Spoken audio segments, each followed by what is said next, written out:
Hello friends, welcome to my online target study channel. Friends, आज हम इस video में हिस्ट्री के मोस्ट इम्पोर्टेंट क्वेश्चन को सॉल्व करेंगे। इसमें हम मध्यकालीन इतिहास, प्राचीन कालीन इतिहास और आधुनिक भारत के इतिहास से संबंधित इम्पोर्टेंट क्वेश्चन को सॉल्व करेंगे। तो ये वीडियो काफ़ी इम्पोर्टेंट होने वाली है, इसलिए इस वीडियो को ध्यान से ज़रूर देखिएगा। और अगर ये वीडियो आपको अच्छी लगे, हेल्पफुल लगे, तो इस वीडियो को लाइक कीजिएगा और साथ में इस चैनल को सब्सक्राइब भी कर लीजिएगा, जिससे आपको आने वाले नए नए वीडियोस की नोटिफिकेशन टाइम टू टाइम मिलती रहे। तो चलिए शुरू करते हैं आज के हमारे फर्स्ट क्वेश्चन। तो आज का हमारा पहला क्वेश्चन है, हसन निजामी और फक मुदब्बिर किसके दरबारी कवि थे? इसका सही आंसर हो जाएगा ऑप्शन ए, कुतुबुद्दीन ऐबक के। तो हसन निजामी और फक मुदब्बिर जो थे वे कुतुबुद्दीन ऐबक के दरबारी कवि थे। इसके बारे में जान लेते हैं। तो हसन निजामी और फक मुदब्बिर कुतुबुद्दीन ऐबक के दरबारी कवि थे। कुतुबुद्दीन ऐबक ने गुलाम वंश की स्थापना 1206 ईस्वी में किया था। गुलाम वंश का वास्तविक संस्थापक जो था वो इल्तुतमिश था और कुतुबुद्दीन ऐबक ने लगातार कुतुब मीनार की नींव डाली तथा 2.5 दिन का झोपड़ा बनवाया था। नेक्स्ट है, मोहम्मद गौरी ने पहली बार भारत पर कब आक्रमण किया था? इसका सही आंसर हो जाएगा ऑप्शन बी, 1175 ईस्वी में। तो मोहम्मद गौरी ने पहली बार भारत पर 1175 ईस्वी में आक्रमण किया था। इसके बारे में जान लेते हैं। तो मोहम्मद गौरी ने पहली बार 1175 में भारत के मुल्तान पर आक्रमण किया था। उस समय वहां का कारमात जाति के मुस्लिम शासकों का राज्य था। नेक्स्ट है, किसके काल को मुगल चित्रकला का स्वर्ण काल कहा जाता है? तो इसका सही आंसर हो जाएगा ऑप्शन बी, जहांगीर के शासनकाल को। तो जहांगीर के शासनकाल को मुगल चित्रकला का स्वर्ण काल कहा जाता है।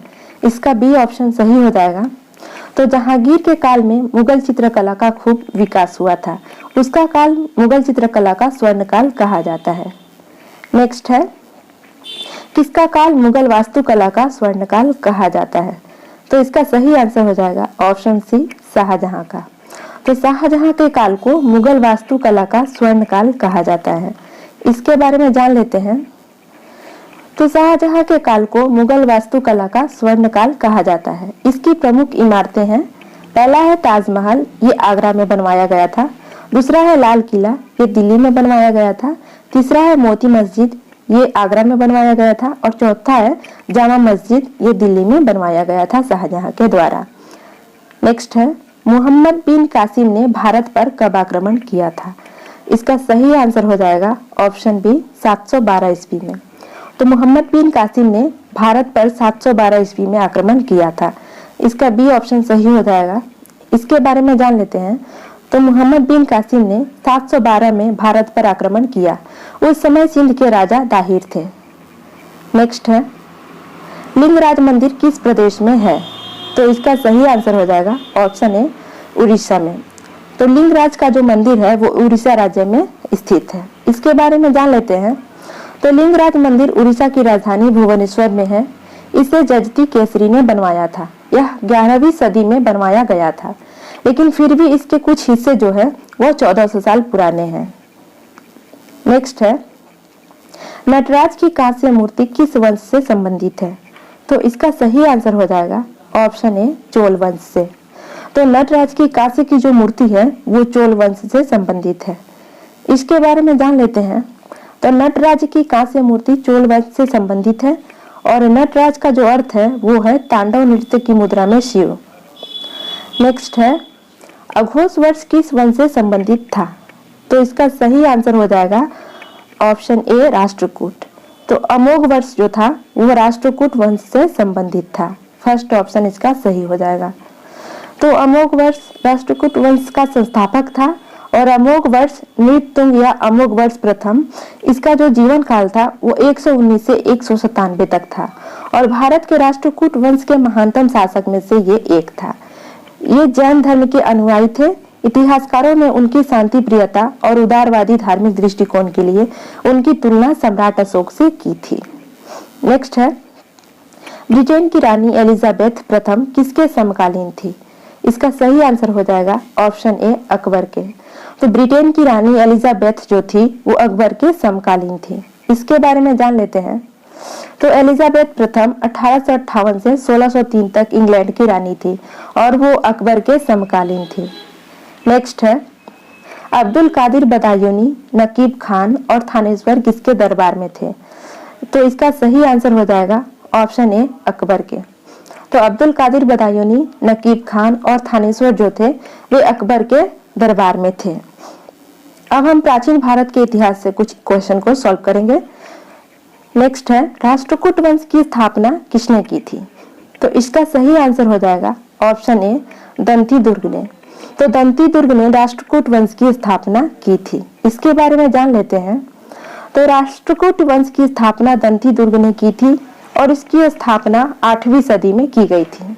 राष्ट्रकूट दक्षिण भारत, मध्य भारत और उत्तरी भारत के बड़े भूभाग पर राज्य करने वाला राज्यवंश था और इसका वंश का शासन जो था वो 735 से 982 ईस्वी तक था। नेक्स्ट है सेन वंश की स्थापना किसने की थी? इसका सही आंसर हो जाएगा ऑप्शन बी हेमंत सेन ने। तो सेन वंश की स्थापना जो थी वो हेमंत सेन के द्वारा की गई थी। इसका बी ऑप्शन सही हो जाएगा। इसके बारे में जान लेते हैं। तो सेन वंश बंगाल का एक राजवंश था और इसकी स्थापना हेमंत सेन ने की थी। नेक्स्ट है कृष्णा प्रथम जो राष्ट्रकूट वंश का राजा था उसने निम्नलिखित में से क्या बनवाया था? तो इसका सही आंसर हो जाएगा ऑप्शन ए एलोरा के शिव मंदिर। तो कृष्णा प्रथम जो राष्ट्रकूट वंश का राजा था उसने एलोरा के शिव मंदिर का निर्माण करवाया था। नेक्स्ट है वल्लभी काल किस काल को कहा जाता है? इसका सही आंसर हो जाएगा ऑप्शन ए गुप्त काल को। तो वल्लभी काल जो है वो गुप्त काल को कहा जाता है। फर्स्ट ऑप्शन इसका सही हो जाएगा। नेक्स्ट है भारत की रुई अन्य रुइयों से अधिक सफेद है, यह विचार किसका था? इसका सही आंसर हो जाएगा ऑप्शन बी मेगास्थनीज का। तो मेगास्थनीज का यह विचार था कि भारत की रुई जो थी वो अन्य रुइयों से अधिक सफेद थी। इसके बारे में जान लेते हैं। तो मेगास्थनीज सेल्यूकस द्वारा नियुक्त चंद्रगुप्त मौर्य के दरबार में राजदूत था। उसने इंडिका नामक पुस्तक की रचना की थी। नेक्स्ट है गुप्त राजाओं ने कौन से सिक्के चलवाए थे? इसका सही आंसर हो जाएगा ऑप्शन ए दिनार और स्वर्ण। तो गुप्त राजाओं ने दिनार और स्वर्ण के सिक्कों को चलवाया था। इसके बारे में जान लेते हैं। तो गुप्त राजाओं ने 2 सिक्के चलवाए थे। पहला है दिनार जो कि रोमन साम्राज्य की नकल से बनवाया गया था और दूसरा है सुवर्ण, ये सोने और चांदी का बना शुद्ध भारतीय सिक्का था। नेक्स्ट है कुषाणों ने किसके सिक्के चलवाए थे?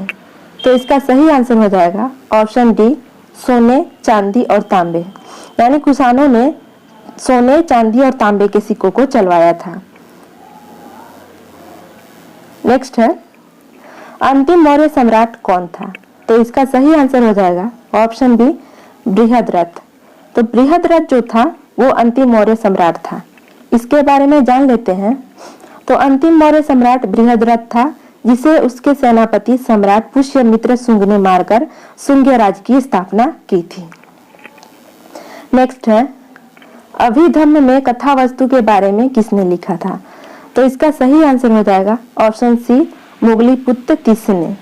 तो मोगलीपुत्र तीस ने अभिधम्म में कथा वस्तु के बारे में लिखा था। इसके बारे में जान लेते हैं। तो मोगलीपुत्र तीस बौद्ध धर्म के भिक्षु और विद्वान थे। वे अशोक के आध्यात्मिक गुरु भी थे और वे अशोक के पुत्र महेंद्र के भी आध्यात्मिक गुरु थे। नेक्स्ट है किस यज्ञ में वैदिक काल में सूरा का प्रयोग किया जाता था? इसका सही आंसर हो जाएगा ऑप्शन ए सौत्रामणि। तो सौत्रामणि यज्ञ में वैदिक काल में सूरा का प्रयोग किया जाता था। अब हम आधुनिक भारत के इतिहास से कुछ क्वेश्चन को सॉल्व करेंगे। नेक्स्ट है अंग्रेजी संसद में भारत सरकार अधिनियम कब पारित हुआ था? तो इसका सही आंसर हो जाएगा ऑप्शन सी 1858 में। तो 1858 ईस्वी में अंग्रेजी संसद में भारत सरकार अधिनियम को पारित किया गया था। इसके बारे में जान लेते हैं। तो भारत सरकार अधिनियम 1858 यूनाइटेड किंगडम की संसद द्वारा पारित किया गया एक अधिनियम था। यूनाइटेड किंगडम के तत्कालीन प्रधानमंत्री लॉर्ड पामस्टर्न ने भारत की मौजूदा व्यवस्था में गंभीर दोषों का हवाला देते हुए ईस्ट इंडिया कंपनी से भारतीय उपनिवेश का नियंत्रण ब्रिटानी राजशाही को हस्तांतरण के लिए एक विधेयक पेश किया था। हालांकि इस बिल के पारित होने से पहले पाम स्टैंड के एक अन्य मुद्दे पर इस्तीफा देने के लिए मजबूर होना पड़ा था। बाद में डर्बी के 15वें एर्ल, जो कि बाद में भारत के राज्य सचिव बन गए, इनका नाम था एडवर्ड हेनरी स्टैनली। इन्होंने एक और विधेयक पेश किया जिसे मूल रूप से and act for the better government of India के रूप में शीर्षक दिया गया था और इसे 2 अगस्त 1858 को पारित किया गया था। इस अधिनियम के द्वारा भारत को सीधे ब्रिटानी राजशाही के नाम पर शासित किया जाना था। फिर भी 1857 के विद्रोह के बाद ब्रिटिश सरकार को इस अधिनियम को पारित करने के लिए मजबूर होना पड़ा था। नेक्स्ट क्वेश्चन है, भारतीय राष्ट्रीय कांग्रेस का 1896 का अधिवेशन निम्नलिखित में से किसके लिए विख्यात है? तो इसका सही आंसर हो जाएगा ऑप्शन बी, पहली बार राष्ट्रीय गीत गाया गया था। तो भारतीय राष्ट्रीय कांग्रेस का 1896 का अधिवेशन जो था वो इसलिए विख्यात था क्योंकि इसमें पहली बार भारत के राष्ट्रीय गीत को गाया गया था। इसके बारे में जान लेते हैं। तो 1896 में पहली बार कांग्रेस के अधिवेशन में भारत का राष्ट्रीय गीत वंदे मातरम गाया गया था। वंदे मातरम बंकिम चंद्र चटर्जी के उपन्यास आनंद मठ का अंश है और यह 1937 तक भारत का राष्ट्रीय गान रहा था। नेक्स्ट है, निम्नलिखित में से किस गवर्नर जनरल को भारतीय प्रेस का मुक्तिदाता कहा जाता है? इसका सही आंसर हो जाएगा option B, sir Charles Metcalfe को। तो सर चार्ल्स मेटकाफ को भारतीय प्रेस का मुक्तिदाता कहा जाता है। इनके बारे में जान लेते हैं। तो सर चार्ल्स मेटकाफ 20 मार्च 1835 से 4 मार्च 1936 के बीच भारत के गवर्नर जनरल थे। उन्होंने प्रेस को पूर्ण स्वतंत्रता दी थी, इसलिए उन्हें भारतीय प्रेस का मुक्तिदाता भी कहा जाता है। नेक्स्ट है, समुद्री व्यापार के संदर्भ में कार्टेज व्यवस्था का उपयोग किसके द्वारा किया जाता था? तो इसका सही आंसर हो जाएगा ऑप्शन डी, पुर्तगालियों के द्वारा। तो समुद्री व्यापार के संदर्भ में कार्टेज व्यवस्था का उपयोग पुर्तगालियों के द्वारा किया जाता था। इसके बारे में जान लेते हैं। तो कार्टेज व्यवस्था का संबंध पुर्तगालियों द्वारा समुद्री व्यापार के लिए जारी किए गए व्यापार लाइसेंस से था। समुद्री व्यापार में कार्टेज व्यवस्था को सर्वप्रथम पुर्तगालियों के द्वारा लागू किया गया था। इसका उद्देश्य भारत के सामुद्रिक व्यापार पर एक आधिपत्य स्थापित करना था, जो पहले मिस्र, वेनिस और अरब के व्यापारियों के अधीन था और इसके अंतर्गत पुर्तगाल के नियंत्रण वाली समुद्री सीमा में प्रवेश करने वाले जहाज को उनकी अनुमति लेनी थी, अन्यथा उन पर दंडात्मक कार्रवाई हो सकती थी। इसके बाद 20वीं शताब्दी में अंग्रेजों ने भी नेवी सर्ट नामक व्यवस्था शुरू की थी। नेक्स्ट है, स्वतंत्रता आंदोलन के दौरान रविंद्रनाथ टैगोर ने नाइटहुड की उपाधि किस घटना के विरोध में वापस कर दी थी? तो इसका सही आंसर हो जाएगा ऑप्शन बी, जालियांवाला बाग हत्याकांड के दौरान के लिए। तो स्वतंत्रता आंदोलन के दौरान रविंद्रनाथ टैगोर ने नाइटहुड की उपाधि को जालियांवाला बाग हत्याकांड के विरोध में वापस कर दिया था। इसके बारे में जान लेते हैं।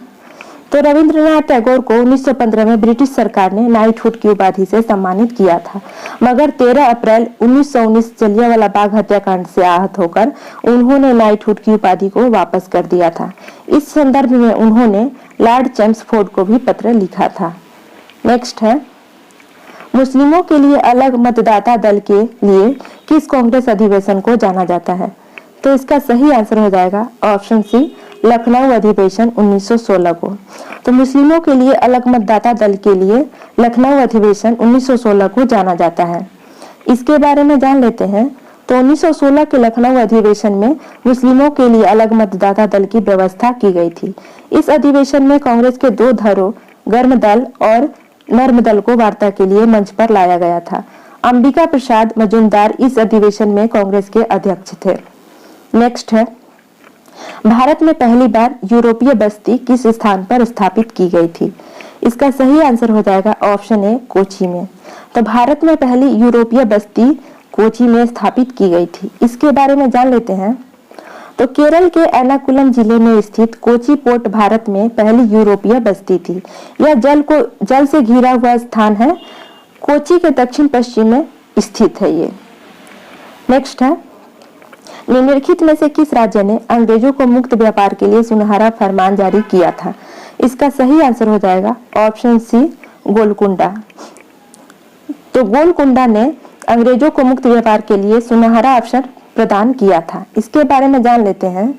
तो 1632 में अंग्रेजों को गोलकुंडा के साथ मुक्त व्यापार करने का सुनहरा फरमान प्राप्त हुआ था। इसके लिए शुल्क 500 पैगोडा प्रतिवर्ष रखा गया था। आज का हमारा अंतिम क्वेश्चन है, सलबाई की संधि किस युद्ध से संबंधित है? तो इसका सही आंसर हो जाएगा ऑप्शन बी, प्रथम आंग्ल मराठा युद्ध से।